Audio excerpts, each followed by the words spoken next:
नमस्कार, मैं दीपक शर्मा और मेरे इस यूट्यूब मंच पर आपका स्वागत। दोस्तों, बिहार में कुछ इस तरह की राजनीतिक घटनाएं हुई कि पटना में बीजेपी और जेडीयू इनके बीच के जो रिश्ते हैं उसका धागा टूट चुका है। अब मोदी और शाह दिल्ली में बैठकर इस टूटे हुए धागे पर गांठ बांधकर जोड़ने की कोशिश भले ही करें, उनके अपने मकसद हैं। लेकिन सच यह है कि ये गांठ कभी भी खुल सकती है, रिश्ते कभी भी अलग हो सकते हैं, एक नई राजनीतिक धारा निकल सकती है पटना से। लेकिन समय, जी हां, समय नीतीश को तय करना है, मोदी को नहीं।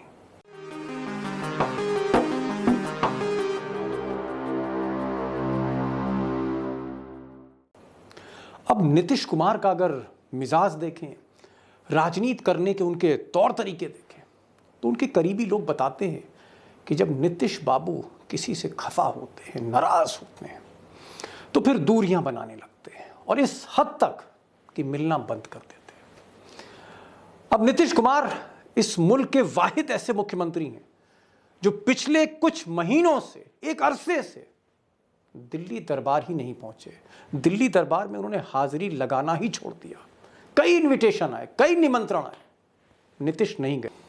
मिसाल के तौर पर मोदी जी ने जब अपने प्रिय राष्ट्रपति रामनाथ कोविंद के लिए एक फेयरवेल डिनर कराया, और रामनाथ कोविंद नीतीश कुमार के अच्छे परिचित थे, बिहार के गवर्नर थे, तो नीतीश कुमार को खास तौर पर बुलाया गया दिल्ली। राष्ट्रपति के फेयरवेल में नीतीश कुमार नहीं पहुंचे, बाकी सब मुख्यमंत्री थे, नीतीश जी नहीं पहुंचे। अब द्रौपदी मुर्मू, जिनको उन्होंने वोट दिया, उनका जब ओथ सेरेमनी थी, वहां भी पहुंचना एक तरह से लाजमी था। अब कुछ लोग कहते हैं कि बीमार थे, कोविड था, एक बहाना था, नहीं पहुंचे। उससे पहले जब एक मीटिंग अमित शाह ने करी तमाम जजों के साथ, मुख्यमंत्रियों के साथ, फिर बार बार दिल्ली से फोन गया, नीतीश जी नहीं पहुंचे, किसी और को भेज दिया। और ऐसे कई मौके आए जब प्रधानमंत्री इंतजार करते रहे किसी बड़ी कॉन्फ्रेंस में, नीतीश बाबू नहीं आए। और इंतहा यह है कि बाद में मोदी जी को चलकर पटना पहुंचना पड़ा। जी हां, पहली बार मोदी जी किसी मुख्यमंत्री से मिलने पटना पहुंचे। तो क्या नीतीश बाबू नरेंद्र मोदी और अमित शाह की असलियत जान गए और उन्हें इस बात का भी इल्म है कि 2024 के बाद उनका क्या होगा? और क्या वाकई नीतीश कुमार नरेंद्र मोदी से दामन छुड़ाना चाहते हैं और उनकी निगाह 2024 के फाइनल पर है, दिल्ली पर है? आज बहुत कुछ आपको मैं बताने जा रहा हूं, क्योंकि ये एक बहुत ही अहम कहानी है, खबर है, जहां तक हिंदुस्तान की सियासत का ताल्लुक है। और हमारे साथ बिहार के एक्सपर्ट होंगे, ग्राउंड जीरो से आपको रिपोर्ट मिलेगी, जो गोदी मीडिया रिपोर्ट अब तक नहीं देती। हकीकत क्या है, दूध का दूध, पानी का पानी, पटना से। लेकिन खुलासे से पहले मैं चाहता हूं कि हम ये जान लें कि आखिर नीतीश कुमार की नाराजगी की वजह क्या है। अब दोस्तों, जो सबसे बड़ा कारण है वो है नरेंद्र मोदी और शाह की जो एक सांप्रदायिक मॉडल की जो राजनीति हो रही है।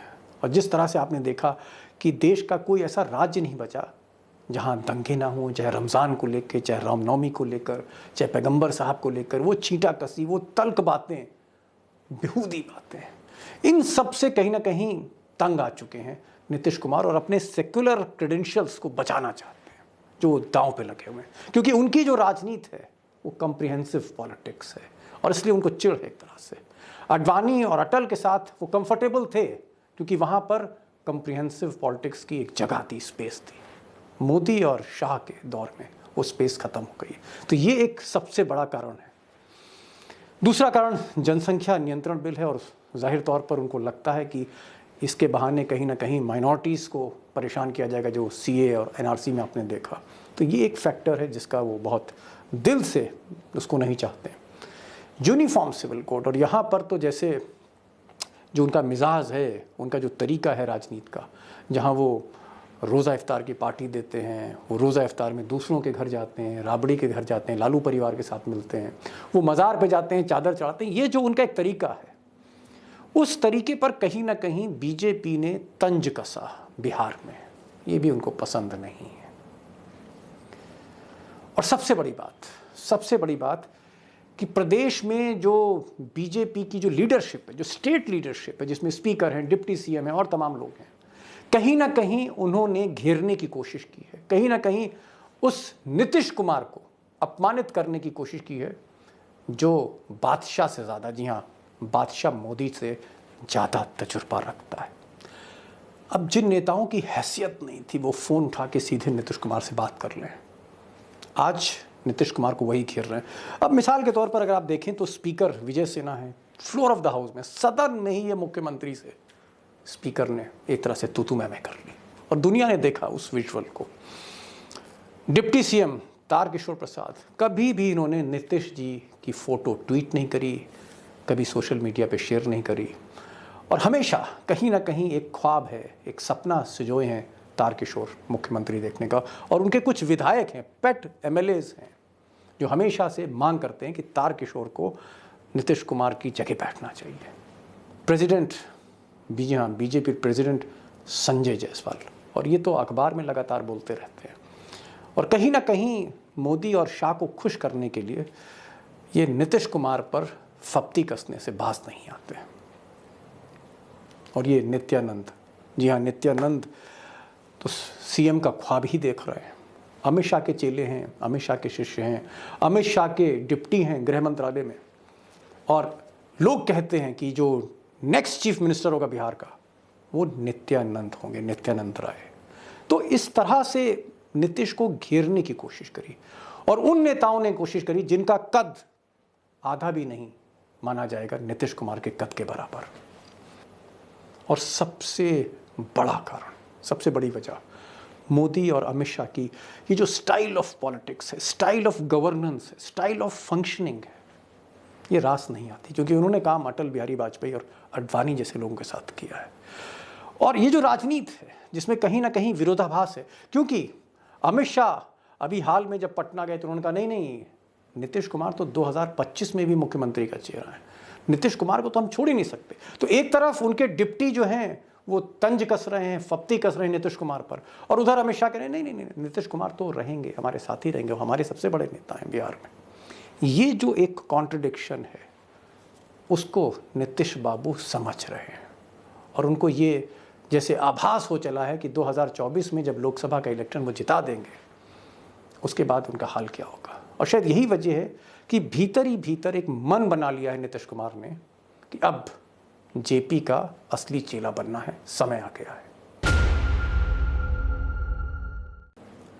अब आप इंतज़ार कर रहे होंगे उस खुलासे का, जी हाँ, ग्राउंड ज़ीरो से, कि वाकई नीतीश क्या करने जा रहे हैं। वो मैं उस पर आऊँगा, उस बातचीत पर आऊँगा, ग्राउंड रिपोर्ट पर, जहाँ बिहार के एक्सपर्ट आपके साथ होंगे। लेकिन एक और अहम पहलू मैं आपके सामने रखना चाहता हूँ, वो ये कि नीतीश जी कोई कच्ची गोली नहीं खेल रहे हैं, वो कोई इमोशनल होके दामन छुड़ाकर हिट विकेट नहीं हो रहे हैं, वो विकेट थ्रो नहीं कर रहे हैं, उनके पास विकल्प ही विकल्प खुले हैं।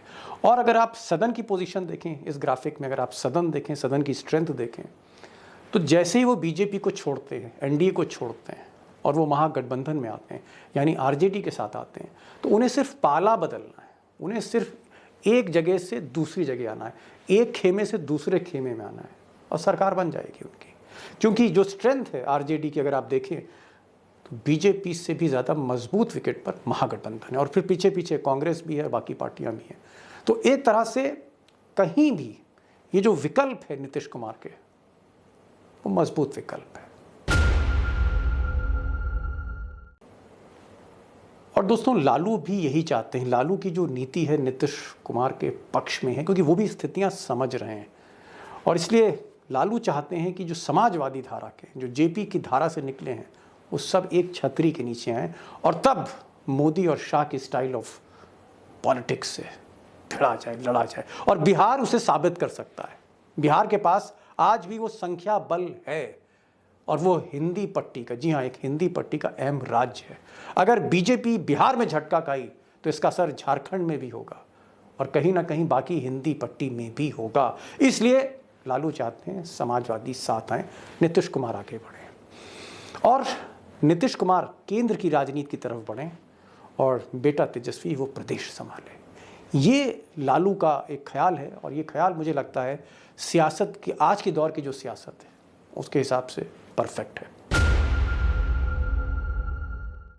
अब दोस्तों, आखिर मोदी और शाह इतना परेशान क्यों हैं? धागा टूट चुका है लेकिन गांठ पर गांठ बांध रहे हैं। वो क्यों 2024 तक नीतीश को रोकना चाहते हैं?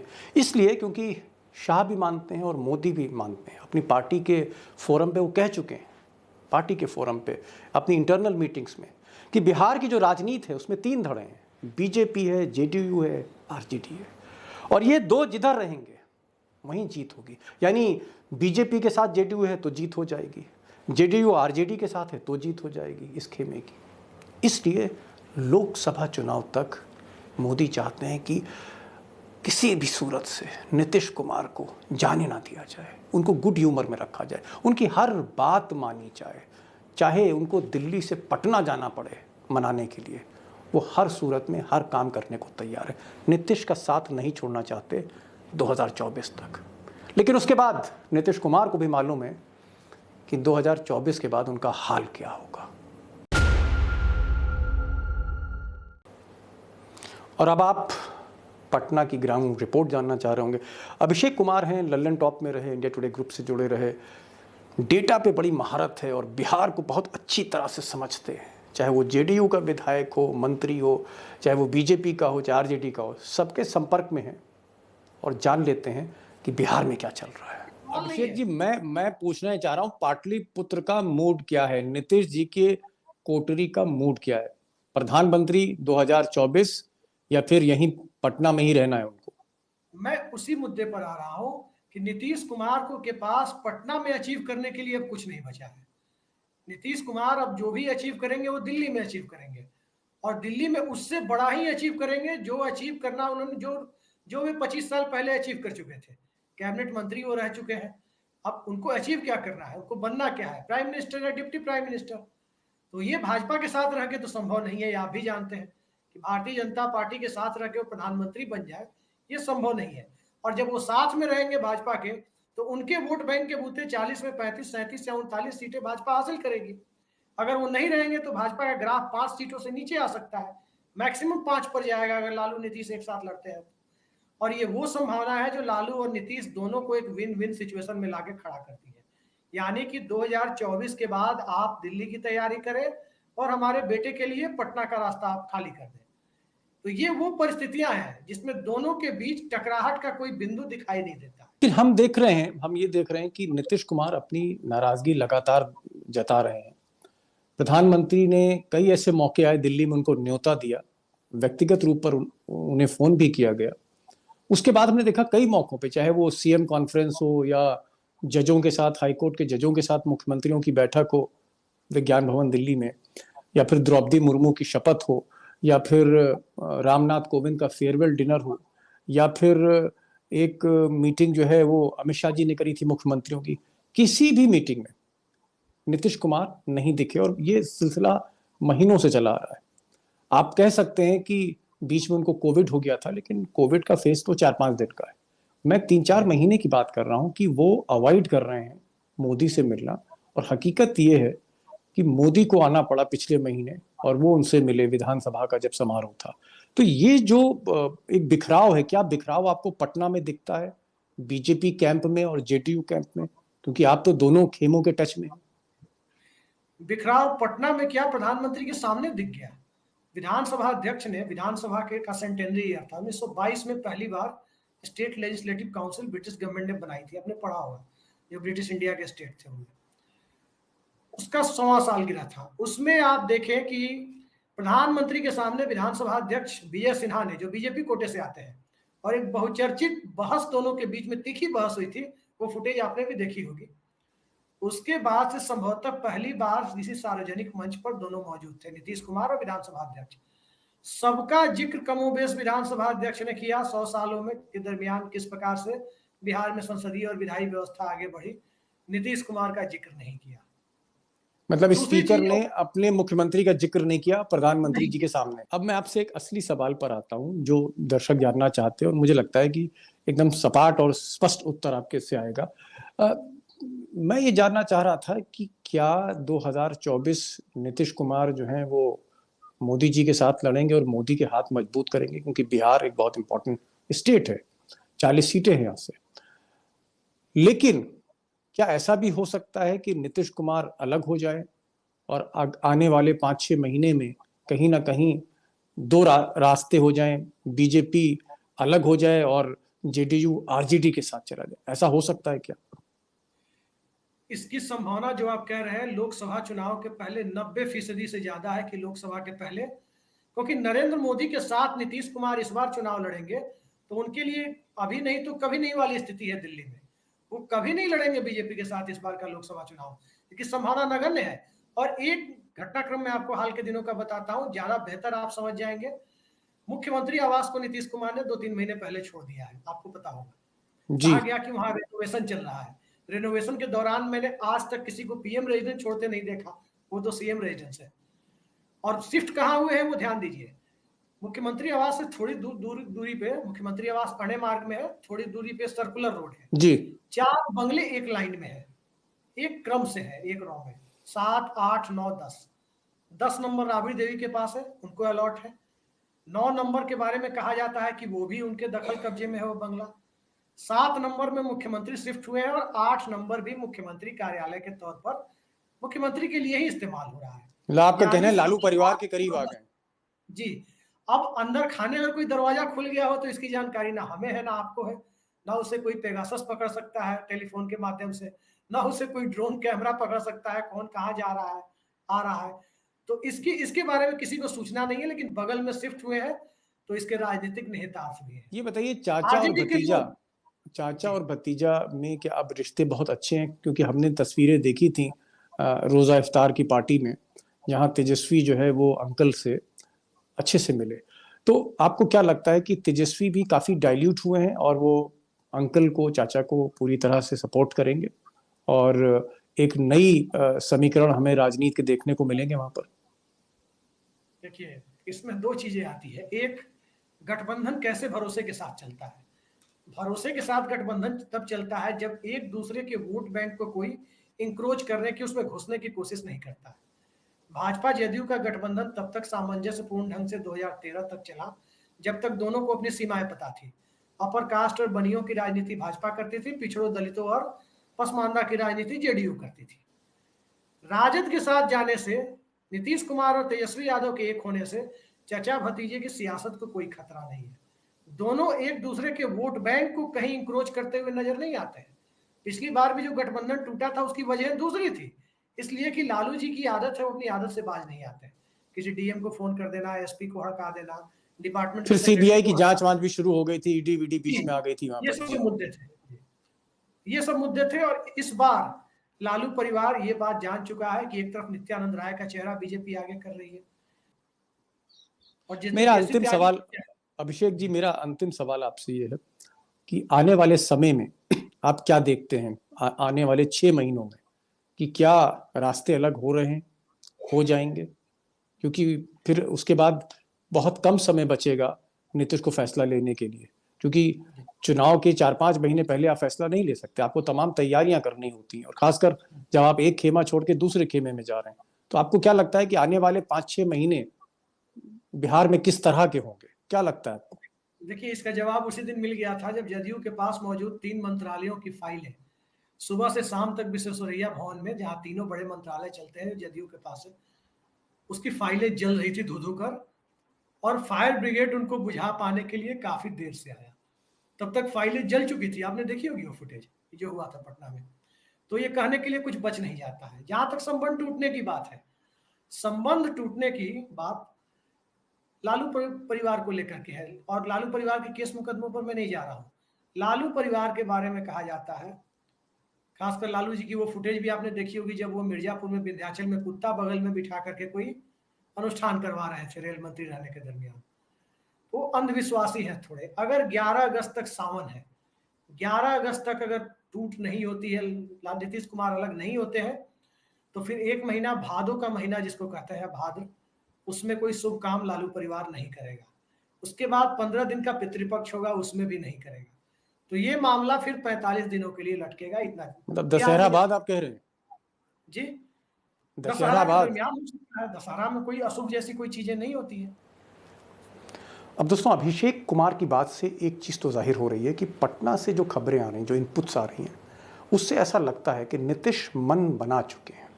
समय उनको तय करना है कि वो अनुकूल समय कब होगा जब बीजेपी से दामन छुड़ाया जाए और राजनीति की एक नई धारा शुरू की जाए।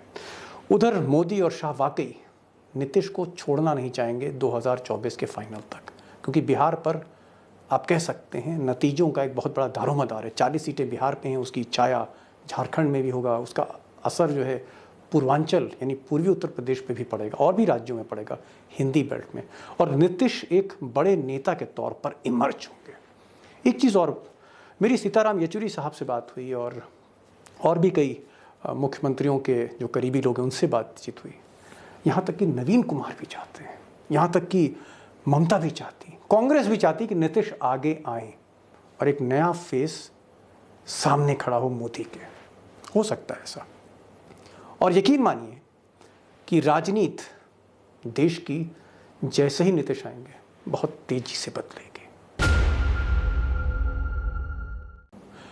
अब दोस्तों, बिहार के जो राजनीतिक समीकरण हैं या जो विधानसभा की जो गणित है, गिनती है, वो सब कुछ पक्ष में है नीतीश कुमार के। तो एक सवाल आपके जहन में आ रहा होगा और आप पूछना भी चाहेंगे कि फिर देरी क्यों, वाई द डिले इसलिए है कि अगर अभी करते हैं, हाथ मिलाते हैं, तो मोदी और Shah CBI, income tax, ED छोड़ देंगे लालू परिवार पे, पटना में छोड़ देंगे। यानी जो महाराष्ट्र में हो रहा है या झारखंड में हो रहा है या जो बंगाल में आप देख रहे हैं, वही कुछ बहुत बड़े पैमाने पर आप बिहार में देखेंगे।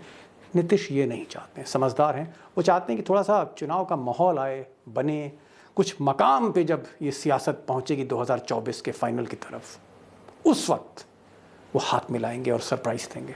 और ऐसे समय पर सीबीआई या ईडी या इनकम टैक्स की ज़्यादा चलती नहीं है, जब चुनाव मुहाने पे खड़े हों, दस्तक दे रहे हों। ये स्ट्रैटेजी है और मुझे लगता है कि जो उनके करीबी बता रहे हैं कुछ हद तक सही है। तो ये आज का वीडियो था और मैं उम्मीद करता हूँ आपको पसंद आया होगा, क्योंकि एक चीज़ तो तय है कि अगर नीतीश चाह लें तो जो कुछ नहीं हो रहा है देश में इस वक्त विपक्ष के, आप कह सकते हैं, तरफ से, वो आपको होता हुआ दिखेगा। कमेंट बॉक्स में कमेंट ज़रूर करिएगा और हमेशा सजेशंस भी दीजिए कि क्या इसमें गलत था, क्या सही है, आगे क्या मुझे करना चाहिए, क्योंकि ये जो आवाज़ है आपके हौसलों से आप तक पहुंच रही है। इसलिए मैं ये भी आपसे इल्तिजा करूंगा कि ये इस वीडियो को ज़्यादा से ज़्यादा शेयर करिए, चैनल को सब्सक्राइब करिए, बेल आइकॉन को क्लिक करिए, नोटिफिकेशन आपको मिले। तो आज बस इतना ही। नमस्कार।